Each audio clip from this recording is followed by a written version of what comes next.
शरण शरण हनुमंता तुम्हालो रामदूता काय भक्तीच्या त्या वाटा मज दावाव्या सुभटा शूर आणि धीर स्वामी काजी तू सादर काय भक्तीच्या त्या वाटा मज दावाव्या सुभटा तुका म्हणे रुद्रा अंजनीची कुमरा काय भक्तीच्या त्या वाटा मज दावाव्या सुभटा विठ्ठल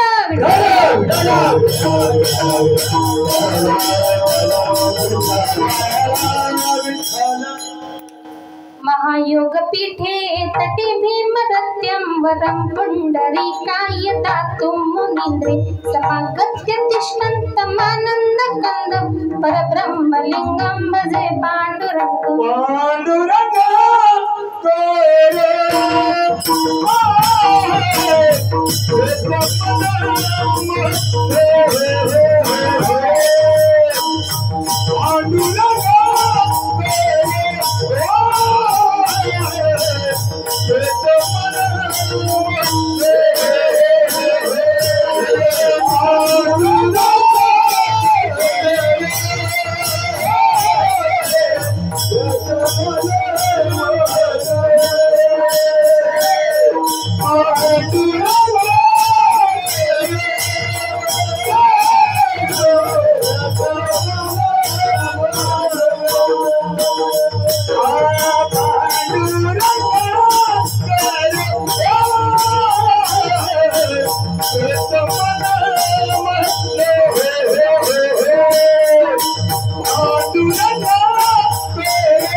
पांडुरंगा करू प्रथम नमन दुसरे चरण संतांचिया पदाने कथेचा विस्तारू बाबाजी सद्गुरु दास तुका। ओम नमो ज्ञानेश्वरा करुणा करा दयाळा, तुमचा अनुग्रह लाधलो पावन झालो चराचरी।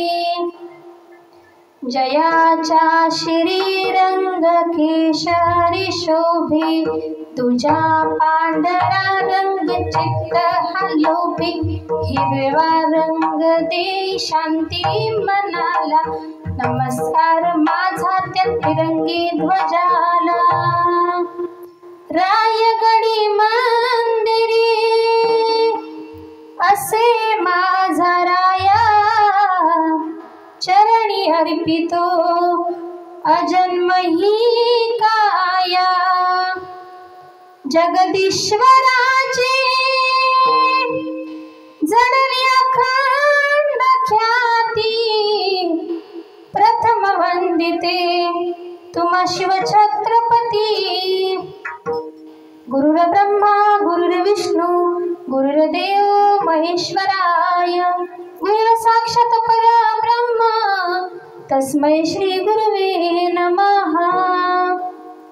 शरण शरण हनुमंता तुम्हालो रामदूता, काय भक्तीच्या त्या वाटा मज दावाव्या सुभाटा। हे दुःख भंजन मारुती नंदन, हे दुःख भंजन मारुती नंदन।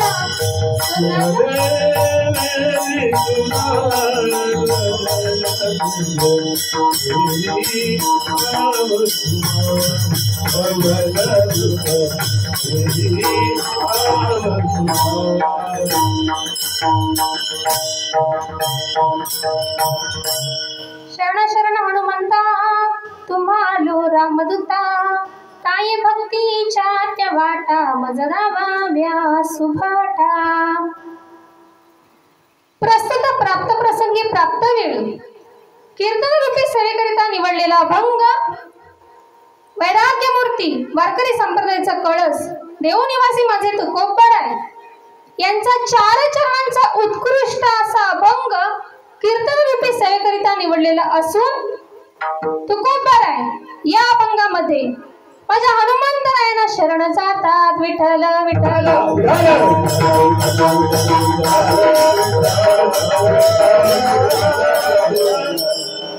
अभंगाकडे वळण्यापूर्वी अल्पसा परिहार द्यायचा, तो म्हणजे असा की आज गाव दिवाणखोटी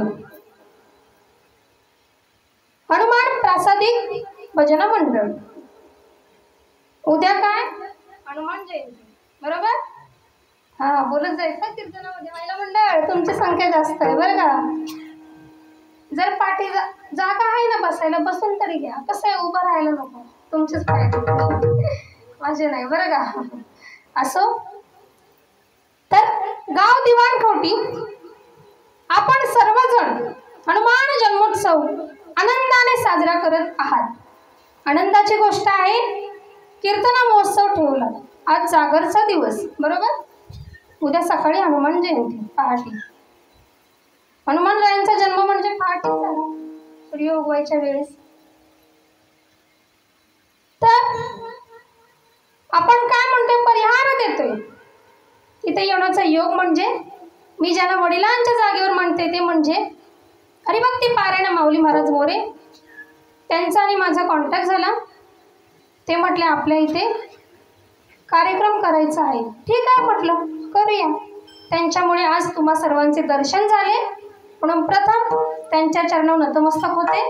तसेच गायनाचार्य हरिभक्ती पारायण प्रकाश महाराज असो, तसेच आमचे बाबा असो, नाव घेण्याची काही मोठी नाही, त्यांच्याही चरणावर नतमस्तक होते। तसेच कीर्तनाला मृदुंग म्हणून मृदुंगाची साथ देणारे हरिभक्ती पारायण ओम महाराज, त्यांनी पण आमचे 2-3 कीर्तनं वाजवलेली आहेत। त्यामुळे काय त्यांचं नाव घेण्याचा परिचय करण्याची गरज नाही। त्यांच्याही चरणावर नतमस्तक होते, तुम्हा सर्वांच्या चरणावर नतमस्तक होते। पहिला नमस्कार त्या भगवान परमात्म्याला ज्याने सुंदर सृष्टी निर्माण केली। दुसरा नमस्कार माझ्या आई वडिलांना ज्याने मला जन्म दिला, तिसरा नमस्कार माझ्या गुरुवर्यांना ज्याने मला ज्ञान दिले, आणि चौथा नमस्कार तुम्हा सर्व ग्रामस्थांना, कारण तुमच्यामुळे कीर्तनाचा योग आला. विठ्ठल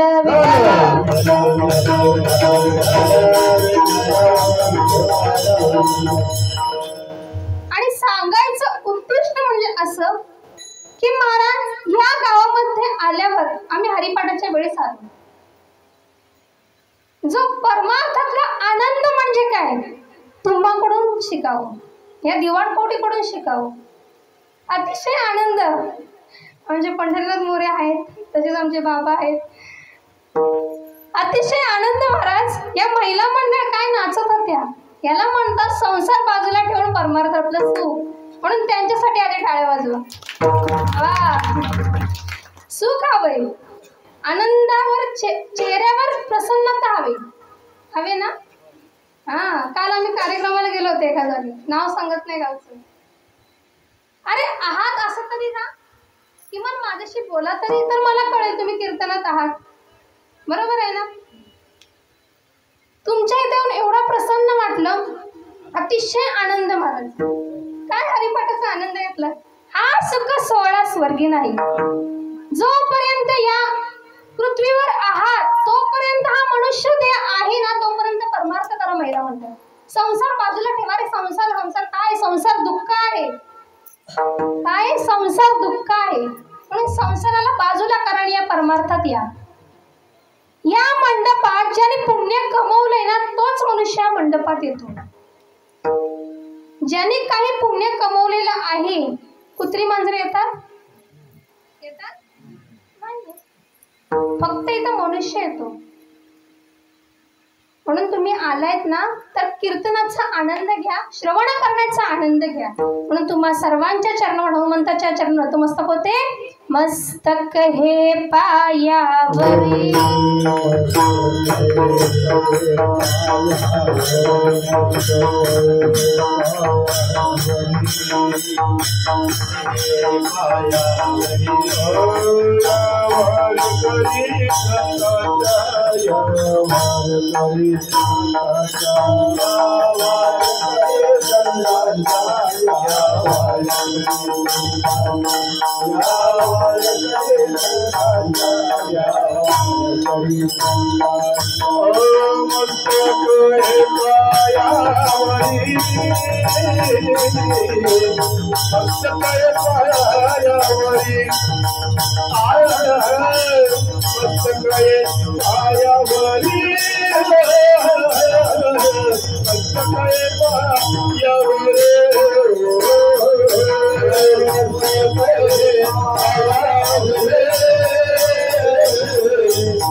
हिमालयाच्या पर्वताला काश्मीरचे चंदन, हिमालयाच्या पर्वताला काश्मीरचे चंदन कीर्तनाला सुरुवात करण्या अगोदर सर्वांचे अभिनंदन, सर्वांचे अभिनंदन, सर्वांचे अभिनंदन. वाह, छान टाळ्या वाजवल्या. आपल्याला कीर्तन लवकर सोडायचं आहे का? सर्वात मोठा तळतळाट म्हणजे कोणाचा असतो? वाह, जेवणाचा तळतळाट फार मोठा असतो, बरोबर ना. त्यामुळे आपल्याला कीर्तन लवकर संपवायचं आहे. असो तर अभंग कोणाचा? वा तुकाराम महाराज. हा अभंग 4 चरणांचा. तुकोबाराय या अभंगात काय म्हणतात? शरण शरण हनुमंता. तुकोबाराय माझ्या हनुमंतरायाला शरण गेले. त्यानंतर तुकोबाराय काय म्हटले? तुम्हालो रामदूता. तुम्ही कोण आहात? रामाचे दूत आहात. त्यानंतर तुकोबाराय पुढे गेले आणि म्हटले काय भक्तीच्या त्या वाटा. कशामुळे तुकोबाराय शरण गेले? तर हनुमंतरायांची भक्ती पाहून मला शरण गेले. आम्हा दावा व्यासुभटा. जशी तुम्ही भक्ती केला तशी आम्हाला भक्ती दाखवा. तुम्ही कोण आहात? शूर आणि धीर. कोण आहात? शूर आणि धीर आहात. आणि तुम्ही आपल्या रामाच्या सेवेत प्रत्येक वेळेस सादर आहात. स्वामी काजी तू सादर. आणि तुम्ही अजून कोण आहात? तुका म्हणी रुद्रा. तुम्ही कोणाचे अवतार आहात? भगवान महादेव शंकराचे तुम्ही अवतार आहात. अंजनीची या कुमारा. अंजनीचे पुत्र कोण आहे? कोण आहे? अय महिला मंडळ कोण आहे? हनुमंतराय. वा तुकोबारायने भक्ती हनुमंतरायांची भक्ती पाहिली म्हणून तुकोबाराय शरण गेले. आणि हाच आहे अभंगाचा सरळ सरळ भावार्थ. विठ्ठल विठ्ठल.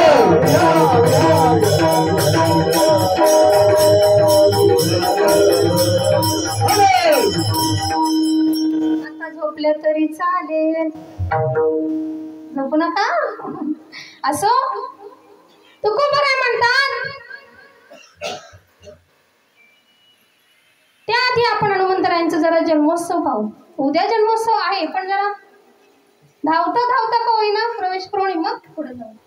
तर उद्या हनुमंतरायांचा जन्मदिवस बरोबर. सकाळी सूर्य उगवला की तुम्ही पाळणा वगैरे म्हणणार काय चालू असणार. आता आपण जागर करतोय. हनुमंतराय जन्माला कधी आले? तो दिवस कोणता होता? पौर्णिमा. सगळ्यात श्रेष्ठ म्हणजे पौर्णिमा आहे. जी अपूर्णाला पूर्ण करते ती म्हणजे पौर्णिमा. विठ्ठल विठ्ठल.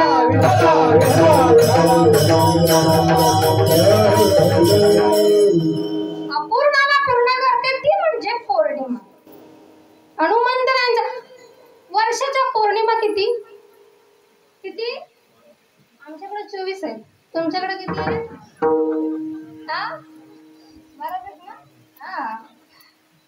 वर्षाच्या पौर्णिमा 12. पण प्रत्येक पौर्णिमेला महत्व आहे. आपल्याला काही महत्व सांगत असायचं नाही. हनुमंतरायांचा जन्म सुद्धा पौर्णिमेला झाला. अजून दत्तात्रयांचा सुद्धा जन्म पौर्णिमेला आहे. ती पौर्णिमा कोणती? मार्गशीर्ष महिन्यातील. अय महिला मंडळ 7 फेऱ्या कधी मारतो वाड्याला? ती पौर्णिमा कोणती? कुठल्या महिन्यात येते?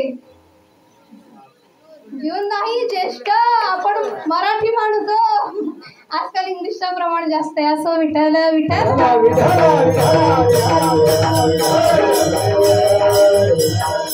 तुकोबाराय कोणाला शरण गेले? माझ्या हनुमंतरायांना शरण गेले. का हो? हनुमंतराय म्हणजे साधे सुधे भक्त नव्हते. कोणाचे भक्त होते?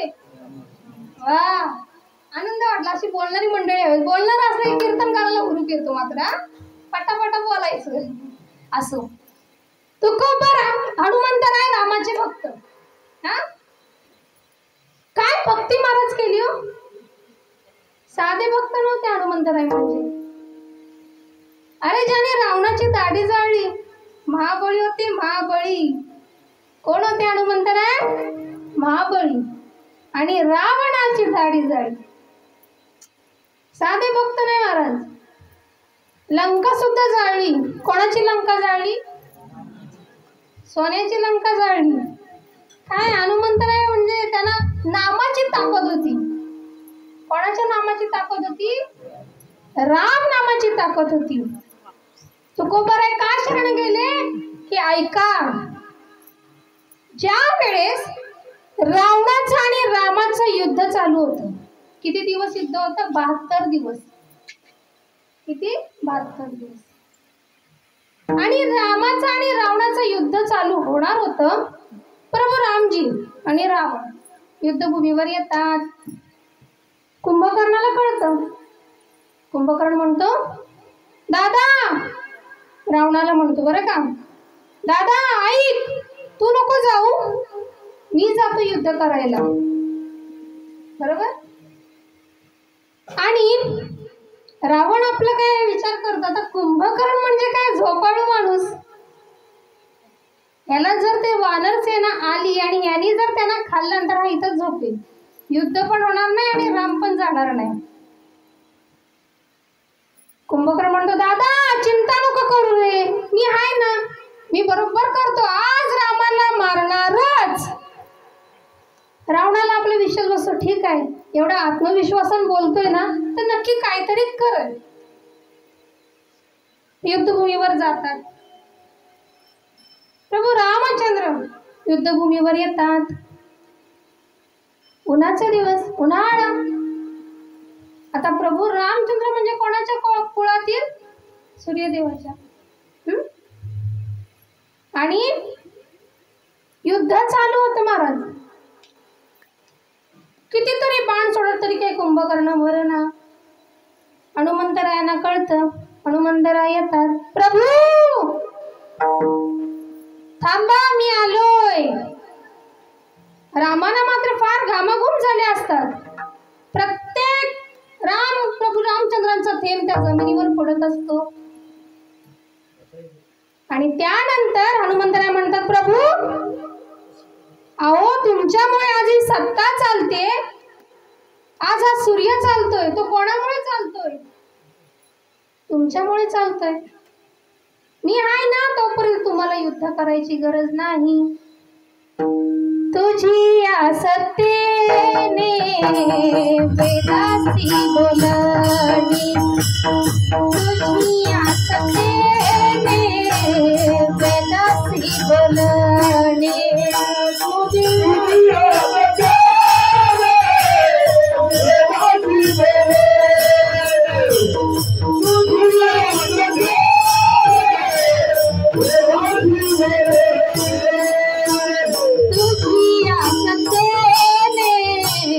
वेदासी बोलणी, तुझी या सत्तेने वेदासी बोलणी.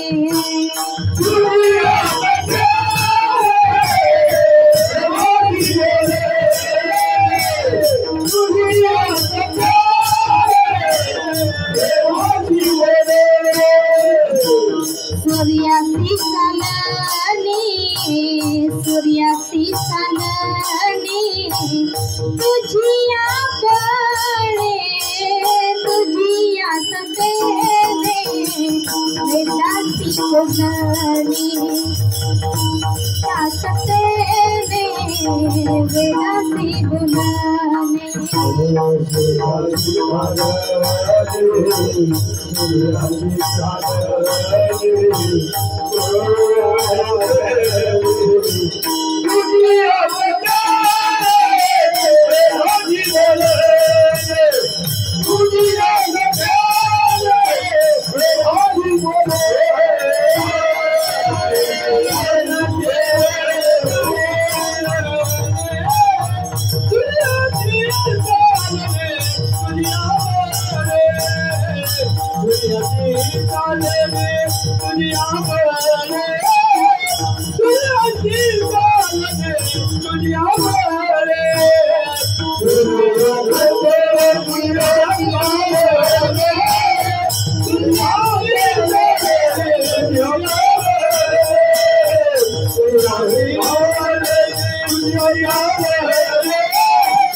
तुझ्या सत्तेने वेदासी बोलणे, सूर्यासी चालणे, तुझिया बळे. तुमच्यामुळे सत्ता आहे, तुमच्यामुळे हा सूर्य चालतोय आणि तुम्ही युद्ध करणार नाही प्रभू. हनुमंतराय म्हणजे आता बुद्धी म्हणजे काय साधी बुद्धी नव्हती, बुद्धिमत्ता वरिष्ठ आणि ज्ञान पण काही साधं नव्हतं. जय हनुमान ज्ञान गुण सागर, जय कपीसती हो लोक उजागर. हनुमान चालीसामध्ये वर्णन केलं आहे. हनुमंतराय विचार करतात, कुंभकर्ण मरणार कसा विचार करू लागतात आणि काम करतात. त्यांना विचार येतो आणि म्हणतात एक कामच करायचं. आता भविष्य कोण लिहिते, जे पुढचं आपलं आयुष्य असतं ते कोण लिहिते? 5वीला आपण कोण पुसतो? वा, महिला मंडळाला माहिती, सटवी, बरोबर ना? हा. हनुमंतराय काय करतात? सटवीकडे जातात. म्हणजे जिनी कुंभकर्णाचं काय लिहिलंय ना आयुष्य पुढचं, की कुंभकर्ण कोणाच्या हातातून मरणार याचा शोध लावण्यासाठी सटवीकडे जातात. तिला म्हणतात, हाय सटवी आई, आई मला फक्त एकच उत्तर दे, कुंभकर्ण मरणार कशानी? ती म्हणते, तू कोण आहेस? अगं मी बलवान हनुमंतराय आहे, रामाचा भक्त आहे, सांग नाही तर गदाच घालून डोक्यावर. सटवी म्हणते, ऐक, कुंभकर्ण फक्त एकाच गोष्टीमुळे मरणार, ती म्हणजे अशी आहे, ज्या वेळेस कुंभकर्णासोबत जो विरोधक आहे तो कुंभकर्णाला पाठ दाखवेल. आता विरोधक कोण होता? प्रभू रामचंद्र. मग ज्या वेळेस प्रभू रामचंद्र कुंभकर्णाला पाठ दाखवतील त्यावेळेस तो कुंभकर्ण मरेल.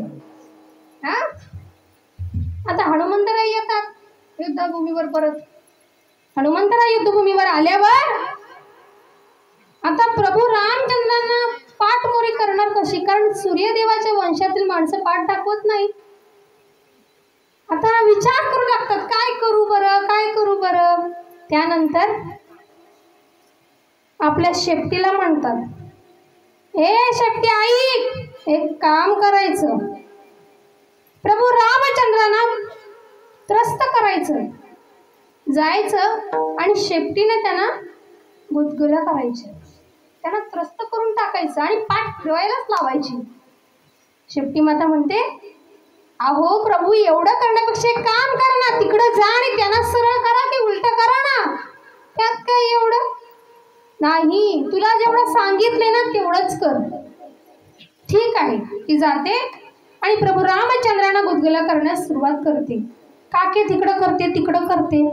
शेवटी माझे प्रभू रामचंद्र त्रस्त होतात आणि त्रस्त होऊन कुंभकर्णाला पाठ दाखवतात आणि पाठ दाखवल्याबरोबर कुंभकर्ण आडवा पडतो. प्रभू रामचंद्र म्हणतात, हनुमंतराया, अहो किती बाण सोडले तरी काय तो मरना आणि तुम्ही एका ह्याच्यातच मारला, काय बरं? प्रभू, मी नाही मारली, तुम्ही मारला. काय नम्रपणा होते हनुमंतरायामध्ये, फार नम्रपणा होता.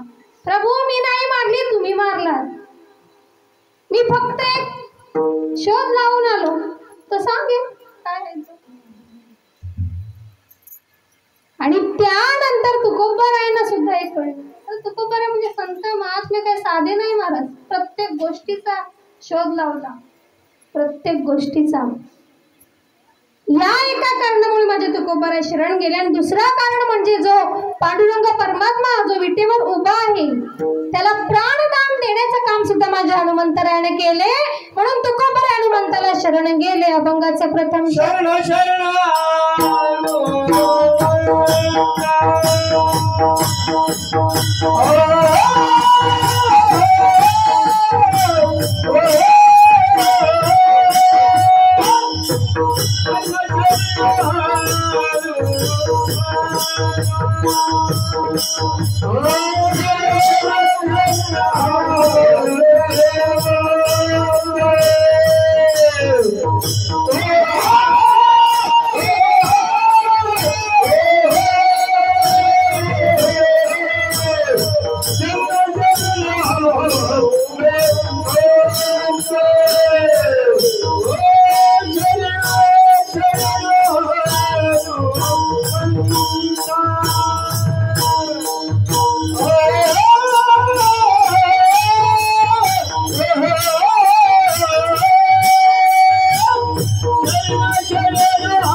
शरण शरण हनुमंता तुम्हालो रामदूता.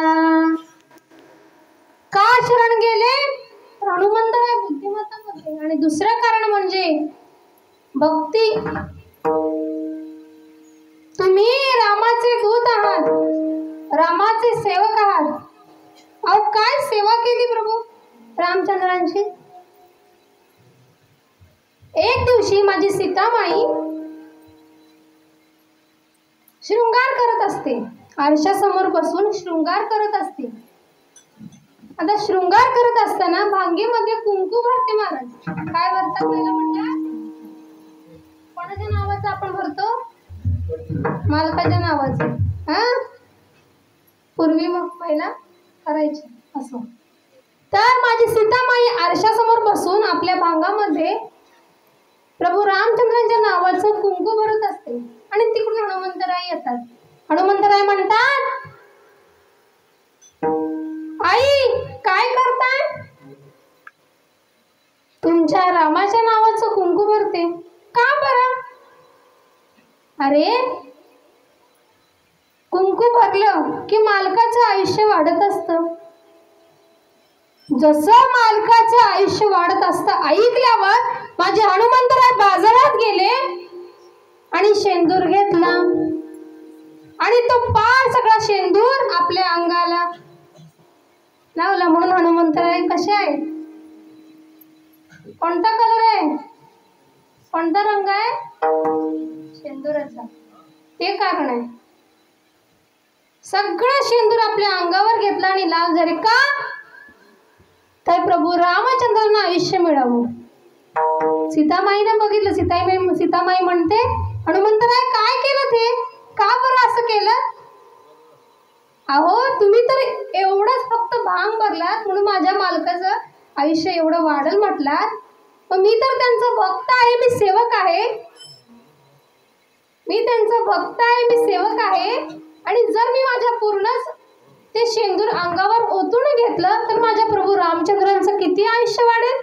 ही आहे भक्ती. विठ्ठल विठ्ठल.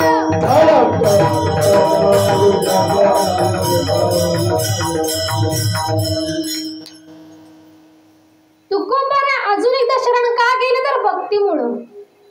तुकोबाराय म्हटले, हनुमंतराया तुमच्यासारखी भक्ती कोणीच करू शकत नाही. तुम्ही काय भक्ती केलाय ते आम्हाला सुद्धा सांगा. तुकोबारायने सुद्धा भक्ती कमी नाही केली. कोणाची भक्ती करत होती तुकोबाराय? पांडुरंग परमात्म्याची, म्हणजे विठ्ठलाची भक्ती करत होते. तरी सुद्धा तुकोबाराय हनुमंतांना गेले शरण.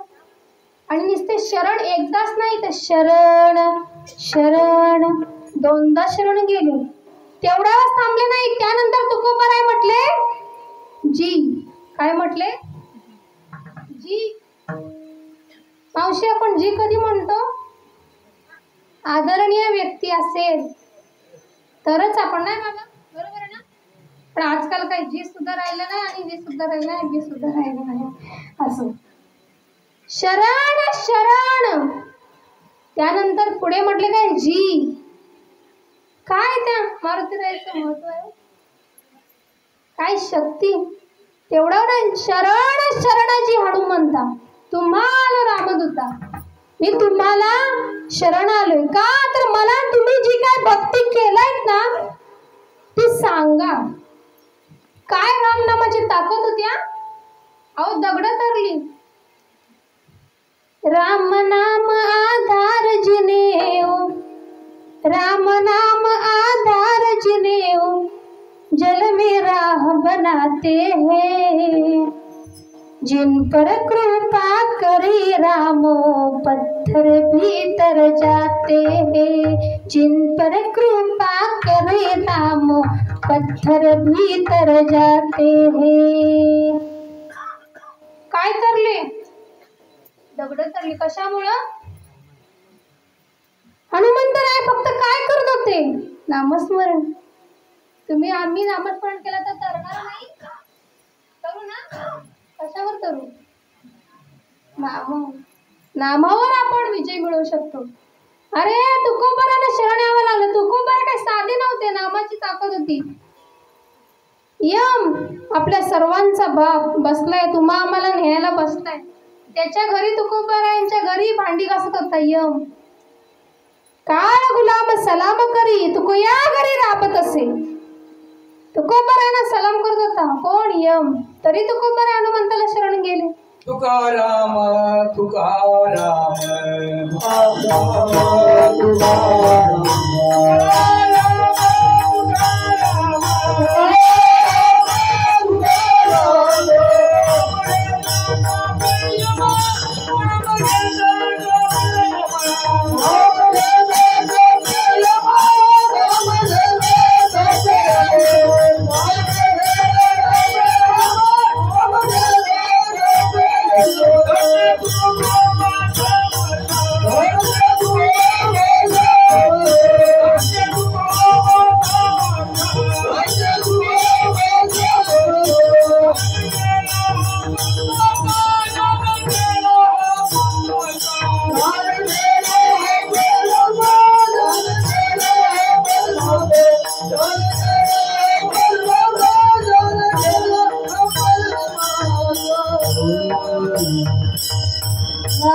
छान प्रमाण. तुकाराम तुकाराम नाम घेता कापी यम.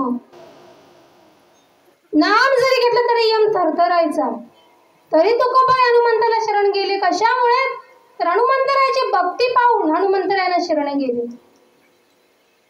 आपण होतो कुठे? दगड तरली त्यावर होतो. त्यावर होतो ना? हा, जागे राहा. आपल्याला संपवायचंय. जर आपली वेळ 8:45 झाली तरी 9:30 पर्यंत आपण काकडा करायचा. काकडा नाही, आता हनुमंत जन्माचं पाळणाच गाऊन जाऊ ना आम्ही. चालेल? आपली वेळ 12 पर्यंत असते आणि आपण वेळेचं बंधन. असो. तर दगड तरली कशामुळे? राम नामामुळे. फक्त नाम घेतलं. मग तुम्ही आम्ही नाम घेतलं तर तरणार नाही? तरू ना? मग आजपासून नाम घ्या. महिला मंडळ. महिला मंडळाचं नामस्मरण जास्त होतं बरं का. तुम्ही म्हणाल ताई नामाचं सांगते, पण नामाचं सांगितलं पाहिजे. आजच्या कलियुगाला गरज आहे. बरोबर ना बाबा? नामस्मरणाची गरज आहे, कारण की कलियुग भरकट चाललेलं आहे. मग ते जागेवर आणणं कोणाचं काम? नाम घेता कंठ शीतळ शरीर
छान प्रमाण दिलं माऊलीने. टाळ्या वाजवा जरा.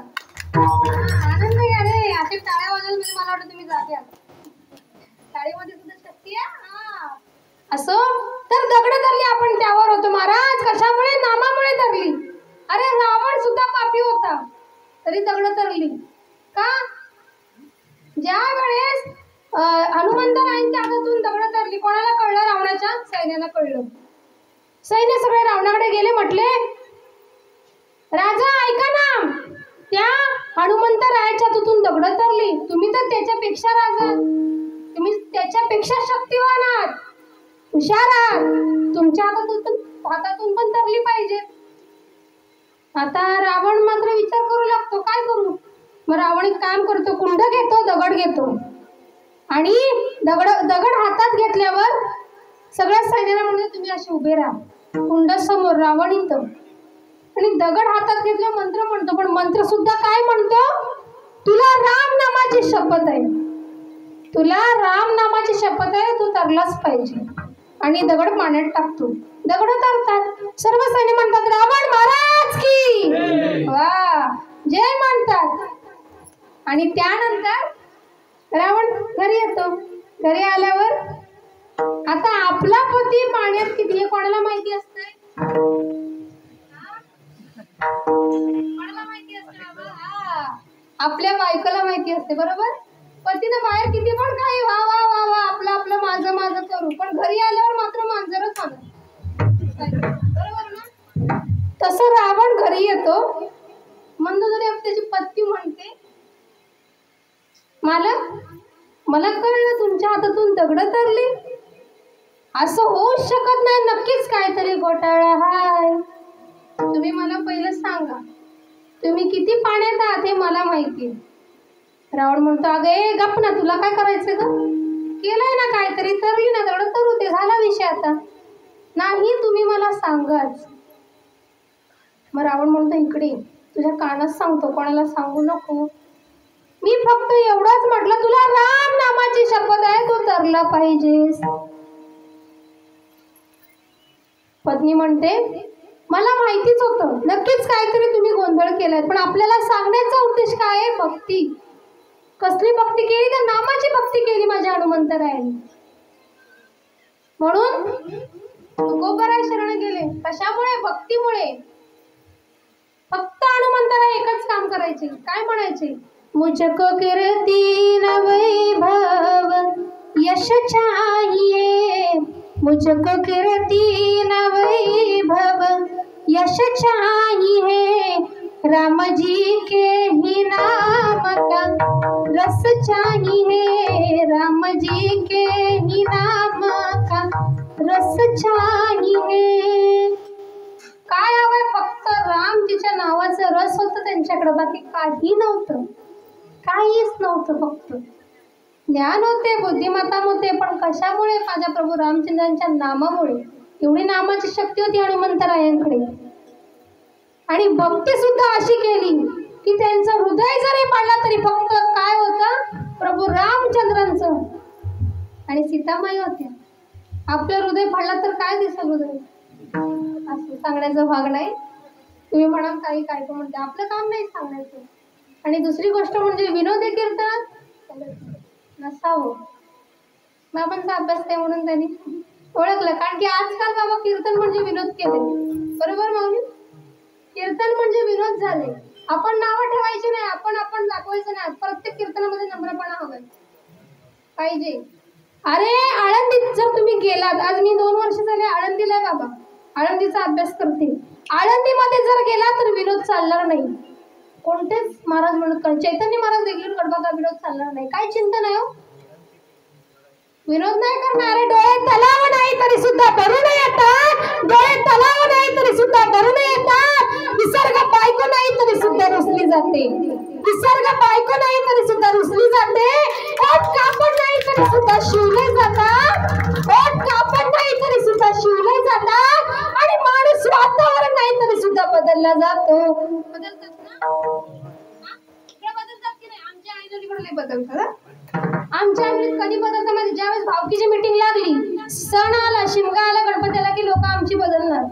म्हणजे आता तुम्हाला कळलं हा, किरकी माणसाला कधी येते सभा बसली की, बोलण्याचा उद्देश नाही. आणि माणूस वातावरण नाही तरी सुद्धा बदलला जातो. आणि बदलल्या माणसाचं परिवर्तन म्हणजेच कीर्तन विठाला.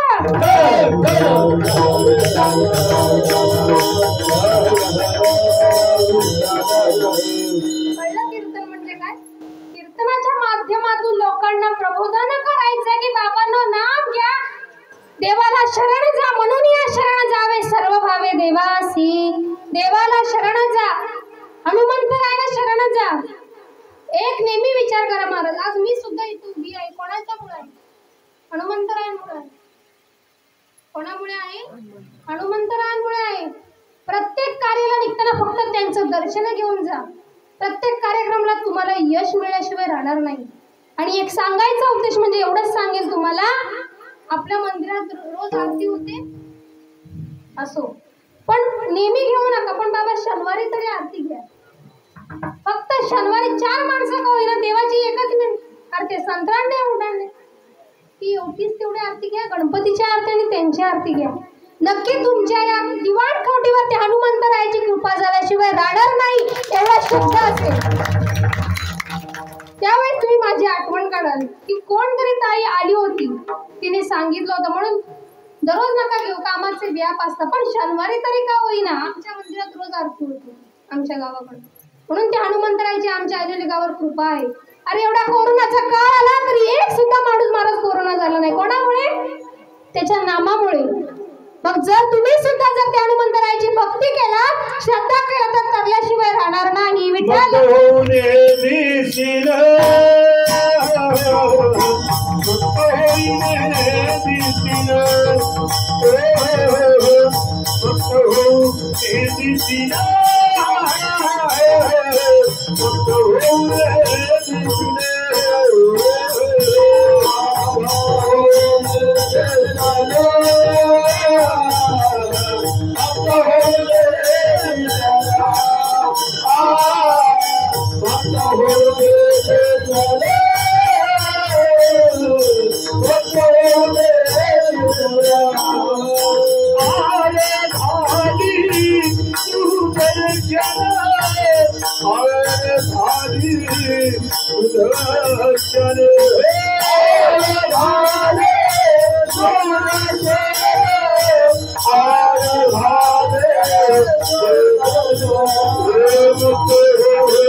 माऊली असले की आम्हाला टेन्शन राहत नाही. प्रमाणाची अशी लाईनच लागते.